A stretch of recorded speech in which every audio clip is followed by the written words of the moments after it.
ഈ ഒരു question ട്രിഗ്നോമെട്രിനെ base ചെയ്തിട്ടുള്ള ഒരു ക്വസ്റ്റ്യൻ ആണ്.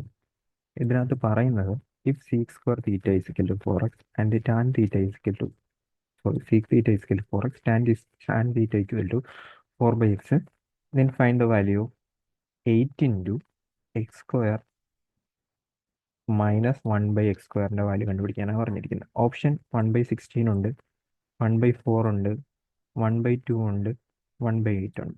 ഓക്കെ, ആദ്യമേ തന്നെ സീക്കും ഉണ്ട് ടാനും ഉണ്ട്. അപ്പം നമുക്ക് അറിയാവുന്ന ഇക്വേഷൻ എന്താ? Sec square theta minus tan square theta equal to 1 ആണ്. ആ സാധനം അതുപോലെ തന്നെ അങ്ങനെ എഴുതി വെക്കുക.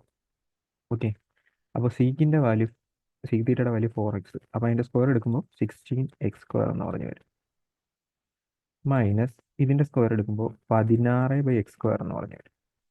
16/x² എന്ന് പറഞ്ഞു വരും ഈക്വൽ ടു 1 എന്ന് പറഞ്ഞു കിട്ടും നമുക്ക്. ഓക്കെ, ഇനി എന്ത് ചെയ്യാം? ഇവിടെയാണെങ്കിൽ ബ്രാക്കറ്റിൻ്റെ അടുത്ത് x² മൈനസ് 1/x² എന്ന ഫോർമാറ്റാണ്. അപ്പോൾ ഞാൻ ഒരു 16 വെളിയിലെടുക്കുവാണ്. x² minus 1/x² equal to 1 എന്ന് പറയുന്ന ഒരു ഫോർമാറ്റിലോട്ട് നമുക്ക് എത്തി. ഇനി എന്താ ശ്രദ്ധിക്കേണ്ടത്? ഇവിടെ 8 ആണ് അല്ലേ? ഇവിടെ 8 ആണ്. അപ്പോൾ എന്ത് ചെയ്യാം? ഒന്നെങ്കിൽ രണ്ട് സൈഡിൽ 2 വെച്ച് ഡിവൈഡ് ചെയ്യാം, ഒന്നെങ്കിൽ ഇവിടെയും 2 വെച്ച് ഡിവൈഡ് ചെയ്യുക, ഇവിടെയും 2 വെച്ച് ഡിവൈഡ് ചെയ്യുക. അപ്പോൾ വാല്യൂവിന് ചേഞ്ച് ഒന്നും വരത്തില്ല. ഓക്കെ, അല്ലെങ്കിൽ ഇതിനെ സ്പ്ലിറ്റ് ചെയ്തിട്ട് 8x2 എന്നാക്കുക, എന്നിട്ട് ആ 2 അപ്പുറത്തോട്ട് കൊണ്ടുപോകുക. എങ്ങനെ ചെയ്ത് കഴിഞ്ഞാലും ആൻസർ എന്തായിരിക്കും വരുന്നത്? ആൻസർ വരാൻ പോകുന്ന 1/2 ആയിരിക്കും. സോ ഈ ഒരു ക്വസ്റ്റ്യൻ ആൻസർ എത്ര ആയിരിക്കും വരുന്നത്? 1/2 ആയിരിക്കും വരുന്നത്.